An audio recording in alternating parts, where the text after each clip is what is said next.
इनसे जन्नत बर्दाश्त नहीं हो पाई। ज़मीन पे एक ही जगह तो जन्नत मिली थी, वो भी तुमसे बर्दाश्त ना हो। नहीं बर्दाश्त हुई तो कोई भाई थोड़ा सा इस माइक की आवाज़ बढ़ाई जाए या इसकी पावर बढ़ाई जाए या मुझे आगे बढ़ाया जाए। क्या चलिए, हो गया हो गया। अब बहुत ज़्यादा देर नहीं है मेरे बयान में, लेकिन मैं जिस रुख की तरफ चल निकला हूँ उसको ज़रूर क्लियर करके रहूँगा। इसका मतलब यह है कि वो अज़मतें लेने नहीं आए हैं, वो अज़मतें देने आए। वो अज़मतें लेने नहीं आए हैं, वो अज़मतें देने आए। कमाल की बात है, कमाल की बात है। अगर वो ना आए होते तो कौन था जो काले बिलाल को काबे की छत पर खड़ा करता?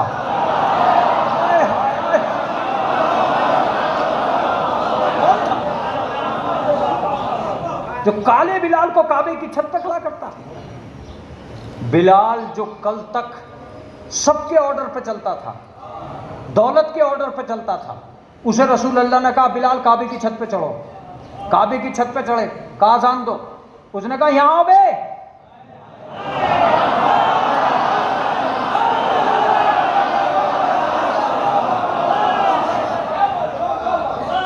हैया अला सलाह, नमाज की तरफ आओ। देखिए पहले अजान यूं नहीं होती थी, ऐसे होती थी, आओ आओ हैया अल फलाह, आओ आओ।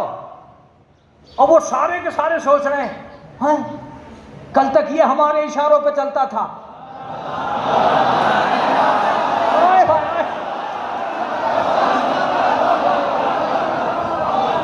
आज हमें इसके इशारे पर चलना पड़ेगा।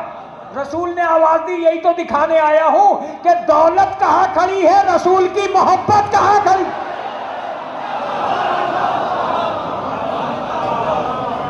आज भी 4-5 लाख रुपए लगाकर कोई चाहे कि मैं काबे की छत पे चला जाऊं, तो कितना बड़ा था वो आदमी जो पहले ही दिन काबे की छत पे चढ़ गया। मगर सोचो, जिसकी अजान इतना ऊंचा कर देगी उसकी नमाज कितना ऊंचा करेगी। अस्सलातु मेराजुल मोमिन, नमाज मोमिन की मेराज है। अब ये तो कभी मेराज की तशरीह तो कभी करूंगा कि क्या होगी, लेकिन फिलहाल जो मैं तशरीह करने आया हूं बस इतनी सी है कि तुम्हें बुलंदियां देने के लिए उसे जमीन पे आना पड़ा, कोई और गरज रसूल की नहीं है। तुम्हें चूंकि बुलंद करना था, अंतुमुल आलौना इन कुंतुम मोमिनीन, तुम ही बुलंद हो अगरचे मोमिन हो। हमने क्यों भेजा इन्हें जमीन पे? ताकि निज़ाम हिदायत तय हो सके। तुम्हारी जिंदगी न चलती अगर आफताब न होता, तुम्हारी रूह आगे न बढ़ती अगर रिसालत महाब न होता। हमने आसमान से इसे उतारा। अब ये कल से यहाँ से बहस शुरू होगी कि भाई ये कौन है और हम कौन हैं, लेकिन आज की एक छोटी सी बहस जो कल मैं छोड़ के चला गया था, निज़ाम हिदायत किसी न किसी तरह इंसानों तक मुकम्मल होना चाहिए। उन सब तकमील में से एक चीज़ का नाम अज़ादारी। इमाम हुसैन को कोई फ़ायदा नहीं है आपकी मजलिसों से, आपको फ़ायदा है हुसैन की मजलिस से। एक लफ्ज़ जो मेरे मौजू में है, आज के मौजू में है, वो सुनिए। किसी शय को इज्जत न मिलती अगर दरबार हुसैन न होता।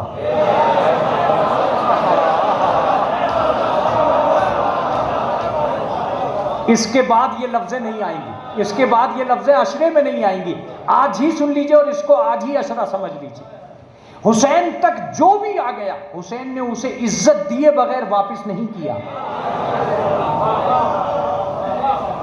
जितने हुसैनी इस दरगाह में आए हैं, जितने हुसैनी इस मजलिस में आए हैं, जितने इमाम हुसैन से मोहब्बत करने वाले यहाँ आए हैं, आज मेरे इस लफ्ज़ को तबर्रुक समझ के लेके जाएं कि जो कुछ हुसैन तक आ गया, हुसैन ने उसे इज्जत के लायक बना दिया। ये लकड़ी का मिंबर कोई पूछता भी नहीं था जब हुसैन के घर से बाहर था। जैसे ही हुसैन के घर में आया, इसे उसने चूमा जिसे सबने चूमा।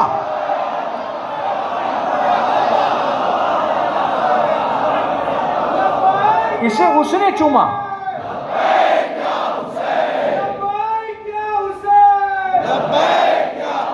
एक एक लफ्ज, एक एक लफ्ज पे मेरा अजीज, मेरा बच्चा, मेरा भाई गौर करेगा और तवज्जो देगा।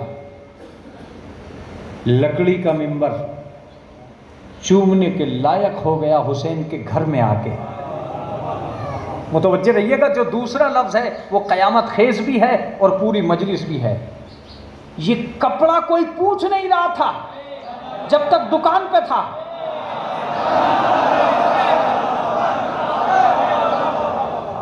देखिए, लफ्जें ही कामयाब होती हैं। अब्बास के अलम से आके लिपट गया, बोसे के काबिल हो गया। अगर तुमने बाजार में चांदी को चूम लिया तो दौलत परस्त कहलाओगे, लेकिन जरी को बोसा दे दिया इबादत गुजार कहलाओगे। अब इससे ज्यादा मैं क्लियर नहीं कर सकता। लेकिन एक भी चीज ऐसी थी जिसे इज्जत न मिली हो, इज्जत न मिली हो, हमने इज्जत न दी हो। तुम जानते हो, हुसैन के नाम पर, हुसैन के नाम पर दौलत भी उतनी पहचान नहीं कराती जितना हुसैन पहचान करा देता है। एक बच्चे का अकीका करो, सारे गांव की दावत करो, सारे तारागढ़ वालों की दावत, कोरमा, बिरयानी, कबाब,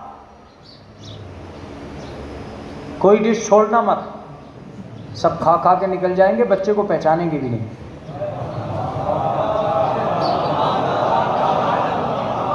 लेकिन एक बच्चे से नौहा पढ़वा देना,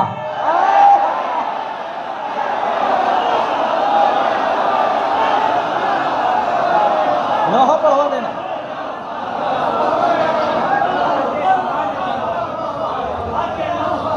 अगले दिन उंगलियां उठेंगी, ये है वो बच्चा जिसने नौहा पढ़ा था, ये है वो बच्चा जिसने नौहा पढ़ा था। एक नौहा क्या पढ़ दिया, शोहरत का तलबगार हो गया। नदीम सरवर के बच्चे कोई अजीब बच्चे थोड़े ही हैं, सिर्फ नोहे की वजह से शोहरत मिली है। तुम हमारे दरबार में आओ, हमने इतनी इज्जत दी है। हमने इसलिए दुलदुल और जुलजना नहीं निकलवाए हैं, इसलिए दुलदुल और जुलजना नहीं निकलवाए हैं कि तुम इनकी ताजीम करो और इबादत करो, नहीं, इसलिए निकलवाए कि तुम्हें यकीन हो जाए जब हुसैन जानवर को लायक एहतराम बना सकता है।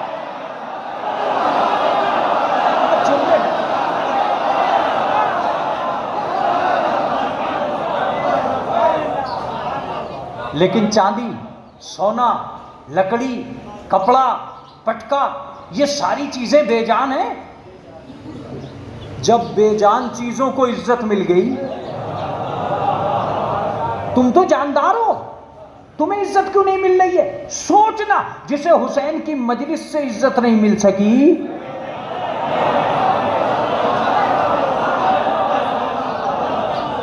उसे कहीं इज्जत नहीं मिलेगी। हुसैन इज्जत बांटने आया है, हुसैन नाम है बांटने का। तुम बेदार हो जाओ तो मेरी मजलिस को मजलिस बना लेना, और इस मजलिस से आज सलाम करके उठना आका हुसैन को। वो आया ही बांटने के लिए है, आया ही बांटने के लिए है। मैं लफ्ज कहूंगा, तशरीह कल करूंगा। उसके सामने जो भी आया उसने उसे अता कर दिया। फितरुस आया, पर दे दिए। राहिब आया, पिसर दे दिए। हुर आया, मुकद्दर दे दिया। जुमला था। तशरीह कल सुनना कि 3 को दिया है जो मशहूर हुए हैं, वरना कितनों को दिया है वो तो अलग है। तूले हयात में जो तारीख मशहूर है, 3 वाक़े, लेकिन तीनों की कौम एक नहीं है। तारागढ़ मजलिस सुनना जानता है, ये साबित कर देना। एक आसमान वाला, 2 जमीन वाले।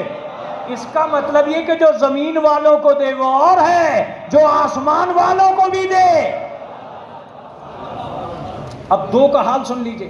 राहिब ईसाई है, हुर मुसलमान है। जो एक कौम को दे उसे सखी कहते हैं, जो हर कौम को दे उसे हुसैन कहते हैं। बात है, जो हर कौम को दे उसे हुसैन कहते हैं। आगा मैं इसकी तशरीह कल करूंगा कि भाई किसने किसको क्या दिया।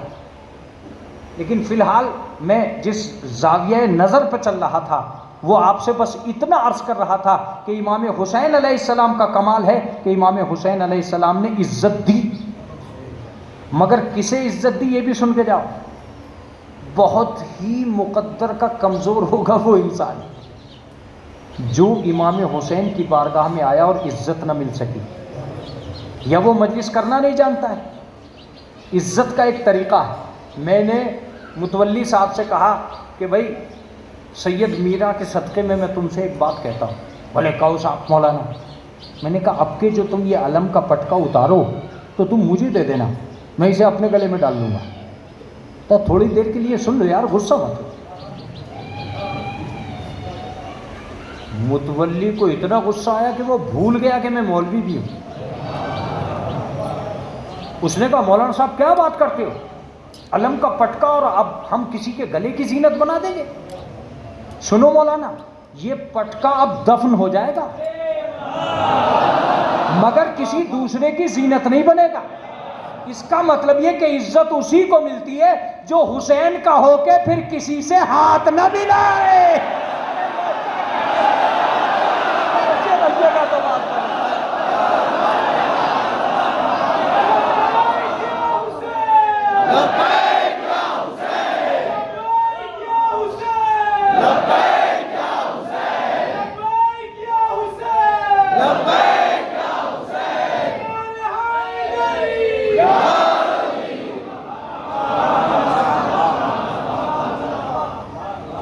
जो एक मर्तबा हुसैन का हो गया फिर किसी यजीद से हाथ मिलाने की कोशिश न करें, फिर किसी से हाथ ना मिलाए। उसी को हुसैन फ़ायदा देता है।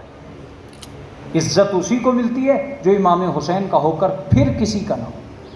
अज़ीज़ान गिरामी, मैं आपसे बस इतना अर्ज़ कर रहा हूँ कि इन मजालिस में शरीक होना, इसका मतलब ये हुआ कि इन मजालिस की बरकतों का आपके करीब होना। ये तो बातें आती रहेंगी, लेकिन एक एतराज़ का आज कला कमा कर दूँ। क्या मिलता है मजलिस से? मैंने कहा क्या नहीं मिला मजलिस से?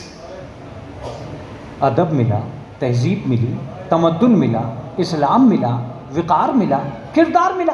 तुमसे तो उठने बैठने की तमीज़ भी ना आती अगर हुसैन की मजलिस ना होती। इमाम हुसैन ने बताया बड़े कहाँ बैठेंगे, छोटे कहाँ बैठेंगे, बुज़ुर्गों का एहतराम कैसे होगा, अपनों को कैसे माना जाएगा, पराए लोगों का एहतराम कैसे किया जाएगा। ये इमाम हुसैन की मजलिसों ही से पता चला। अगर इमाम हुसैन की मजलिसों से ये सब पता चला है तो आज मैं उस एतराज़ को बिल्कुल ख़त्म कर दूंगा जो ये कहते हैं कि इन मजलिसों से क्या मिला। अगर कुछ न भी मिले, कुछ न भी मिले, खाली तबर्रुक पे मत रहना। तबर्रुक का भी हाल ये है कि जब तक बाजार में थे उन बिस्किटों को कोई पूछ नहीं रहा था, उन बिस्किटों को कोई पूछ नहीं रहा था। एक साहब लाइन में लगे हुए थे, मैंने कहा हुजूर कहाँ जा रहे हैं? कहा तबर्रुक लेने। मैंने कहा यार 4 पापे मिलेंगे तुम्हें, 4 बिस्कुट मिलेंगे तुम्हें, एक बोरी तुम्हारे घर भिजवा दूंगा। कहा नहीं मौलाना, वो बोरी से कुछ लेना देना नहीं है।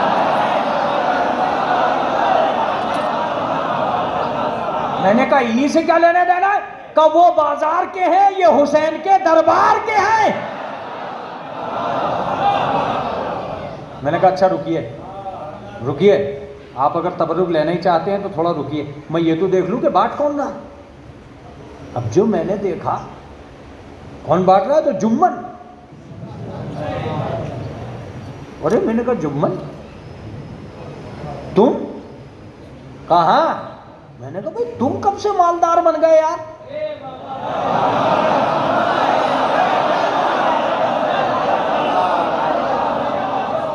तुम कब से मालदार बन गए? छोटा बड़ा सब तेरे आगे हाथ फैला रहे हैं।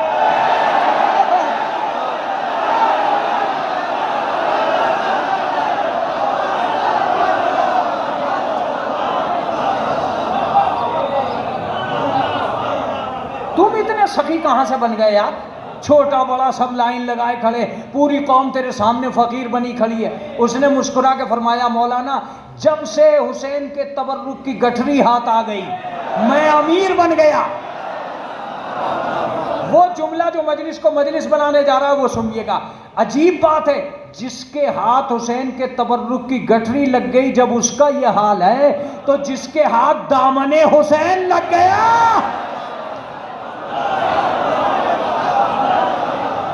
उसका हाल क्या होगा? उसका क्या हाल होगा?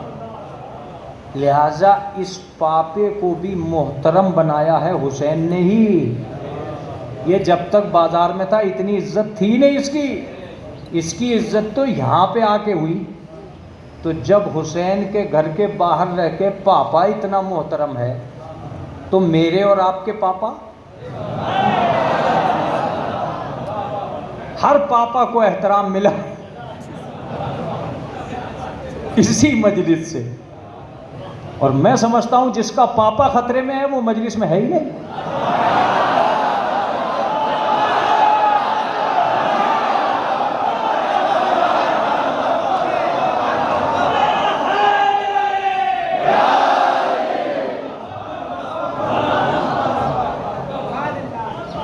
ये रसूल इस्लाम की अहादीस हैं जिनका लफ्ज़ों में कभी तर्जुमा तो साहब कुछ नहीं क्या मिलता है, हर साल मजलिस हो रही है, हर साल मजलिस हो रही है, कौम बिगड़ती जा रही है। कौम को मजलिसी से सुधारेगा? घर कहाँ चला गया? सारा जोर मजलिसी पे। जब मजलिस होती है जब भी सुधार की बातें याद आती हैं। कभी घर में भी सोच लिया होता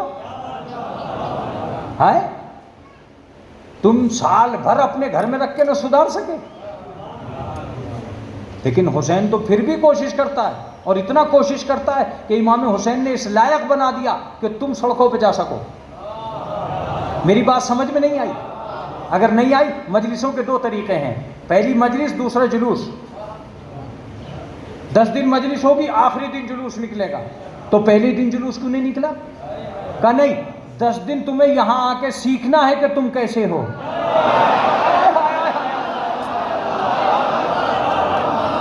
और फिर एक दिन जमाने को जाके बताना है कि हम कैसे हैं।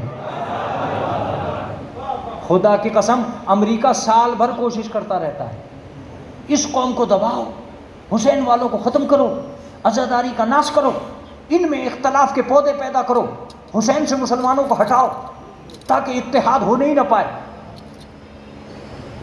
लेकिन जैसे ही मुहर्रम आता है वो अपना सारा मीडिया अंदर ले जाता है कि मैं क्या करूं, अब तक वो घरों में थे तो मैं सबको बहका रहा था, लेकिन अब वो सड़कों पे आ गए।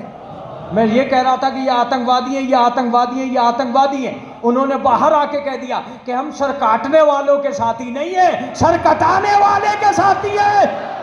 आप गौर कर रहे हैं?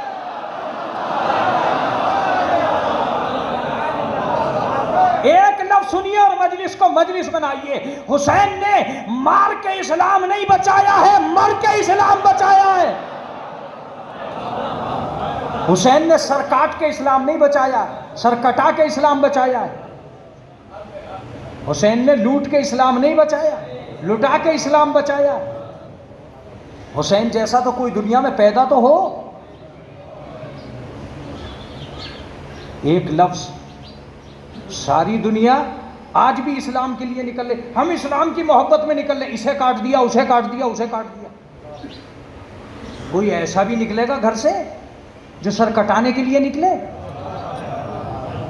खुदा की कसम, अगर वो घर से सर कटाने के लिए न निकलता और करबला में सर न कटा देता तो सर काटने ही का नाम इस्लाम होता। उसने सर कटा के बताया कि फसाद किसे कहते हैं, जिहाद किसे कहते हैं। अरे इस जुमले की कदर नहीं हुई है। अगर मैं मौजू से पढ़ता तो 1 घंटे में पढ़ता इस बात को, 1 घंटे में। फिर भी ये कहना कि साहब तबर्रुक बट रहा है, खुदा की कसम तबर्रुक पे हमारी नजर है ही नहीं। तबर्रुक तो हम बांट रहे हैं, बटोर थोड़ी नहीं। फिर भी तबर्रुक हमने बांटा इसलिए कि नीयतें समझ में आ जाए, कौन कितना लालची है। पापे पे भी ये कह रहा है दूसरा भी दे दे, इतना भी मत खाओ कि सब कुछ खा जाओ।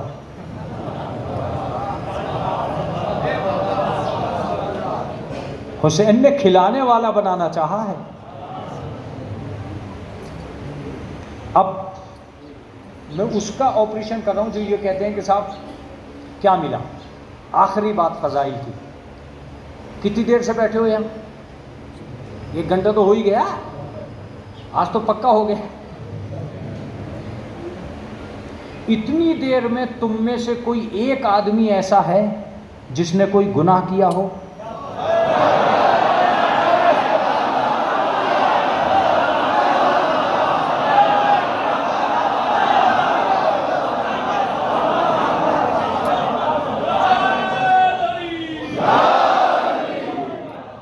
किसी ने झूठ बोला, किसी ने गीबत की, किसी ने चुगली की, किसी ने कोई जुल्म किया, किसी ने किसी को बुरा भला कहा? नहीं कर सके। जब तक मजलिस में बैठे हो, मजलिस तुम्हें गुनाह करने ही नहीं देगी।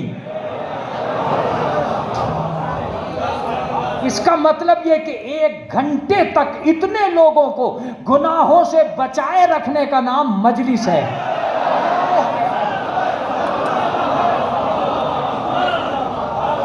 भाई 1 घंटा तो मैंने कहा, किस किस जगह पे मजलिस हो रही है? तारागढ़ में तो नहीं हो रही ना, सिर्फ कहां कहां नहीं हो रही है। इसका मतलब करोड़ों करोड़ों करोड़ लोग सिर्फ मजलिस हुसैन की वजह से गुनाहों से बचे हुए हैं।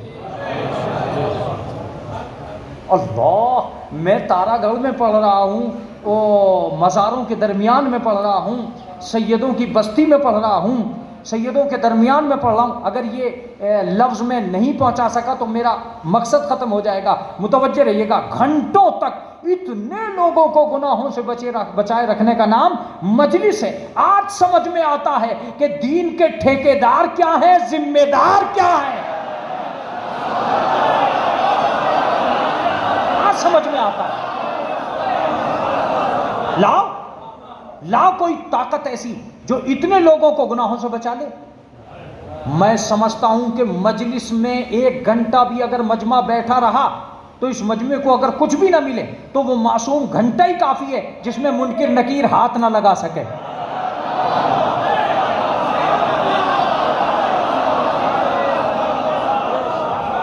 वो घंटा ही काफी है।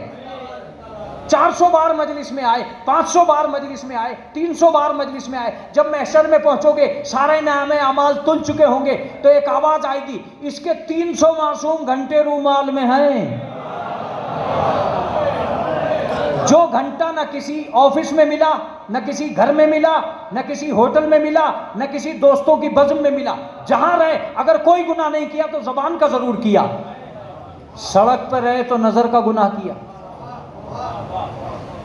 और ये वो जगह है जहां कदीम गुनाहों की तो बात और है, हुसैन ने जदीद गुनाह भी ना होने दिए। जदीद गुनाह समझते हो क्या है? मैं समझाता हूं। जदीद गुनाह है मोबाइल। कल के आवारा बच्चे की बात मैं बताऊं, वो माँ से कहता था अम्मा अभी आ रहा हूं, बोले मैं समझ रही हूं आवारागर्दी करने जा रहा है, यहीं रहे घर में। आज आवारागर्दी का रुख बदल चुका, अब बच्चा बाहर नहीं जाता, अंदर जाता है। जितना वो तन्हाई में जाता जाएगा इतने ही गुनाह करने के इम्कान बढ़ते चले जाएंगे।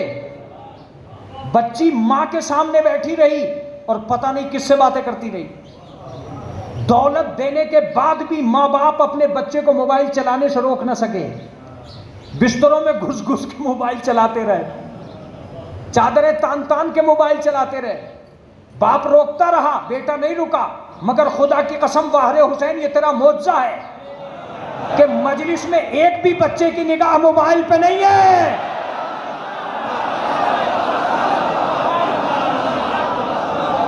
एक भी बच्चे की निगाह मोबाइल पे नहीं है। जो मोबाइल चला रहा है वो मजलिस से बाहर है। अब मैं उसका कुछ नहीं कर सकता जो जन्नत में जाना ही ना चाहता हो।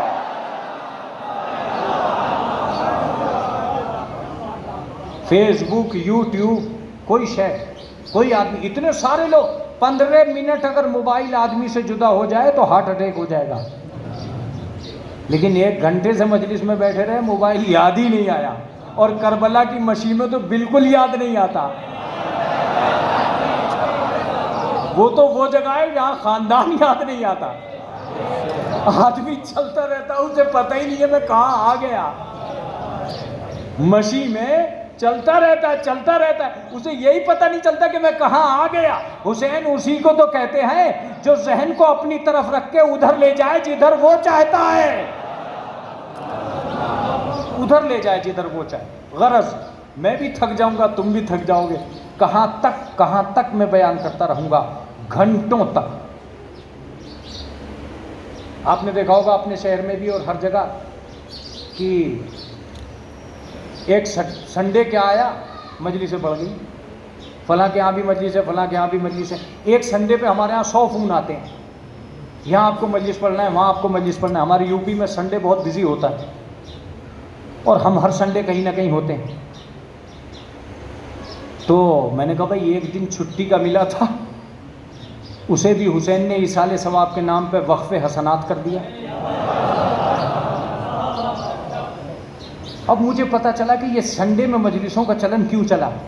जब मैं बाहर गया तो मुझे पता चला कि वहाँ सैटरडे ही को लोग तय करते हैं कि कल कौन से होटल में गुनाह करेंगे, और यहाँ सैटरडे ही को तय होता है कि कल संडे में कहाँ मजलिस करेंगे।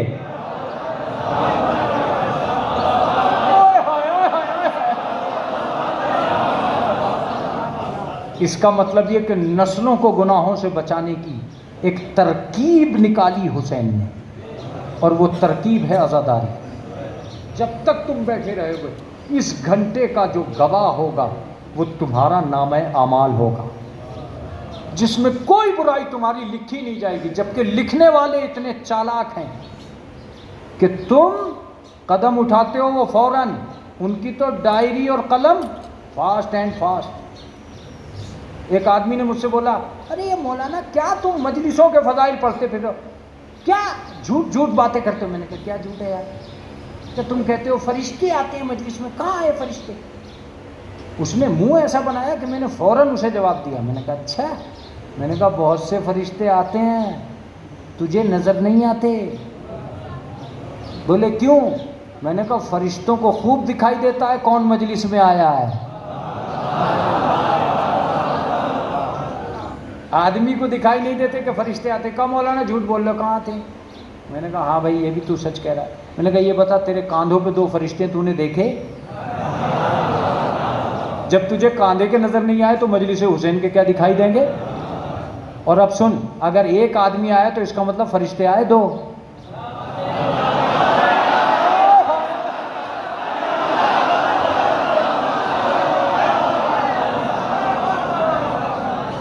अगर एक आदमी आया तो फरिश्ते आए 2। अगर 1 करोड़ आदमी करबला में आया तो फरिश्ते आए 2 करोड़। अब मुझे पता चला कि आदमियों से ज्यादा कब्रे हुसैन पर फरिश्ते आते हैं। और मैं वो रिवायतें नहीं सुना रहा हूं अभी जो मासूमीन ने बताई हैं कि इतने हजार फरिश्ते आते। खुदा की कसम तुम मजलिस में नहीं होते हो, जनाब फातिमा की हिफाजत में होते हो, तुम जनाब सकीना की इजाबत में हो, तुम जनाब ज़ैनब की हिसार में होते हो। खुदावंद आलम तुम्हें किसी गम में न रुलाए सिवाय गम आले मोहम्मद। जी भर के रोया करो इमाम हुसैन पर, जी भर के रोया करो इमाम हुसैन पर। इसलिए कि मैं यकीन से कहता हूँ कि जो कुछ हुसैन पर गुजरी है वो किसी पर नहीं गुजरी। एक दिन जनाब रसूल अल्लाह की आगोश में दोनों शहजादे बैठे थे। ये तकरीबन ये रिवायत बहुत मशहूर है। दोनों शहजादे बैठे थे। इमाम जनाब रसूल अल्लाह ने इमाम हसन का मुंह चूमा और जनाब इमाम हुसैन का गला चूमा। जनाब इमाम हुसैन आगोश से उतरे और उतर के अपनी अम्मा के पास गए। जाके कहा अम्मा फातिमा ज़रा मेरा मुंह चूमिए। कहा बेटा क्यों। कहा मेरे मुंह से क्या बू आ रही है। कहा बेटे कैसी बात कर रहा है, तू तो नूर रसूल करीम है।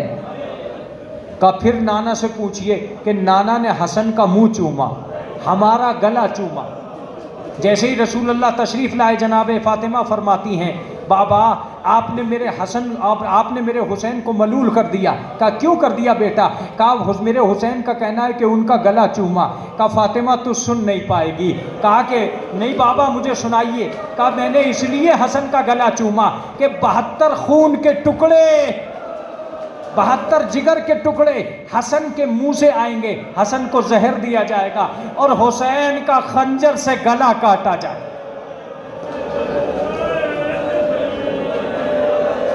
हुसैन का खंजर से गला काटा जाए। अजरुकुम अल्लाह, खुदा आपको किसी गम में न रुलाए सिवाय गम आले मोहम्मद। अजीज़ों, मैं अक्सर व बेशतर 1 घंटा ही मजलिस पढ़ता हूँ, उससे आगे मैं मजलिस नहीं पढ़ता। लेकिन अब जब यहाँ तक आ गया हूँ, 1 घंटे के बाद जाकिर की ताकत ख़त्म होने लगती है, फ़ज़ाइल ज़्यादा पढ़ के फिर वो मसाइब नहीं पढ़ पाता है। लेकिन मैं ये सोच रहा हूँ कि आप तक आज जो मैं आपको मसाइब पहुँचाऊँगा, एक लफ्ज़ के ज़रिए पहुँचाऊँगा। जो कुछ हम समझे हैं वो अभी करबला में बहुत कम है। मैं एक लफ्ज़ सुनाने जा रहा हूँ। हम समझे कि करबला आशूर के दिन ख़त्म हो गई, मगर मैं समझता हूँ कि करबला आशूर से शुरू होकर अभी तक ख़त्म नहीं हुई। आप कहोगे कि मौलाना कुछ समझ में नहीं आ रहा है। एक जुमला सुनो और रोते हुए घरों तक चले जाना। जब इमाम हुसैन करबला को जा रहे, जब इमाम हुसैन कत्लगाह को जा रहे थे तो 42 बच्चे थे। जब जनाब ज़ैनब खैमे में पहुंची तो सिर्फ 6 बच्चे बचे।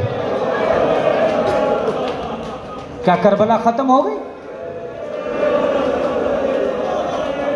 अगर तुम सुन चुके हो तो मुझसे सुनो। मैं एक लफ्ज़ कह के मिंबर से उतरूंगा और तुम सोच सोच कर रोना।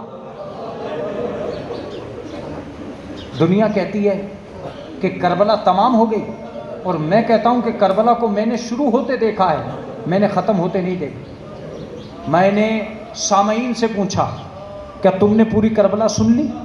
तो उन्होंने कहा नहीं मौलाना, पूरी करबला सुन चुके होते तो ये मजलिस क्यों कर रहे होते। मैंने जाकिरीन से पूछा, क्या तुमने पूरी करबला पढ़ दी? तो उन्होंने कहा मौलाना अगर पूरी करबला पढ़ दी होती तो फिर ये मजलिस क्यों पढ़ रहे होते। तो मैंने उनसे लिखने वालों से पूछा, क्या तुमने पूरी करबला लिख दी? अब जुमला सुनिए।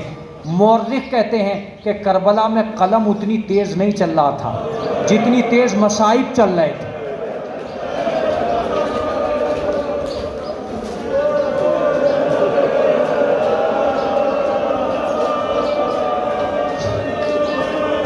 हमीद इब्ने मुस्लिम, बशीर इब्ने जज़लम जैसा मुसन्निफ भी करबला को लिख नहीं सका। आज मैं बस इतना ही सुनाऊंगा और अपनी मजलिस को तमाम कर दूंगा। खुदा मुझे हिम्मत दे। मैं आका हुसैन से दुआ करता हूं कि इतनी हिम्मत दे दे कि मैं इस मसाइब को मुकम्मल कर लूं। मैं रुक रुक के इसलिए पढ़ रहा हूं ताकि तुम रुक रुक के सुनो और रोते हुए घरों तक जाओ। अगर करबला शुरू होकर ख़त्म हो गई होती तो मुझे बस इतना बताना कि 4 तारीख को पानी बंद हुआ, 7 तारीख को पानी ख़त्म हुआ, यही है। मुझे बस एक लफ्ज़ बता के जाओ तुम कि जी भर के सकीना को पानी कहाँ मिला।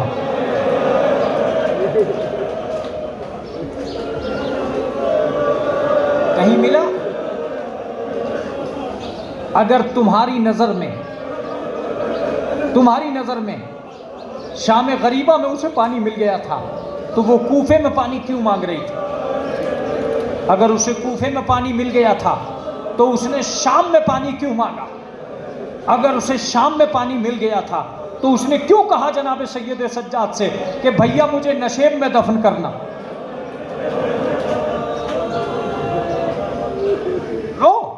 रो इसलिए कि तुम्हें कोई रोक नहीं रहा। अब मेरा जुमला सुनो और उसके बाद मुझे इजाज़त दो। मैंने मुसन्निफ से पूछा कि कैसे तुम मसाइब नहीं लिख सके, तो उसने कहा सुनो, हमें ये तो पता है कि अकबर की लाश पे जाते हुए हुसैन 72 जगह गिरे। दूसरा जुमला सुनना जो क़यामत का है। हमें ये तो पता है कि अकबर की लाश पे जाते हुए हुसैन 72 जगह गिरे, मगर हमें ये पता नहीं है कि शाम तक ज़ैनब कितनी जगह गिरी।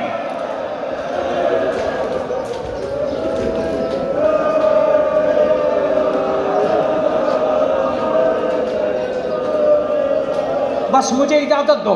आखिरी जुमला, अगर तुम न रो सके तो याद करना इन मसाइब को। रावी कहता है कि हमें यह तो पता है कि हुसैन के जिस्म पे 900 जख्म थे, मगर हमें ये पता नहीं है कि सज्जाद के दुर्रे कितने लगे। हर जगह सज्जाद को दुर्रे मारे जाते थे। कभी शिमर मारता था, कभी उमर साद मारता था। एक सैयद सज्जाद था, दुर्रों पे दुर्रे खाता हुआ हथगड़ी बेड़ियों में एक बीमार राहे कूफा अदा कर रहा था। सयालमुल लजीना ज़लमु अय्यमुन क़लिबिन यनक़लिबून मातम हुसैन।